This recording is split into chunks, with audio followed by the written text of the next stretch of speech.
Первая общегородская новогодняя ярмарка детских поделок «Тайна новогоднего сундука» прошла в Якутске. Особенностью стало то, что дети сами рекламировали и продавали сделанные своими руками изделия.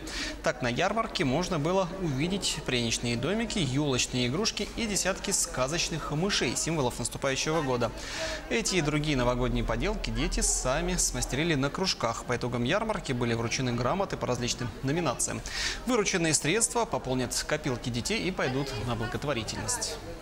Мы подумали, что было бы хорошо, чтобы была такая широкая распродажа, и дети могли вот все, что они умеют, попробовать реализовать.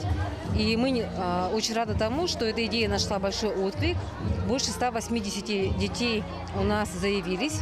И начиная от елочных шаров, слаймов и заканчивая целыми такими новогодними композициями здесь представлено.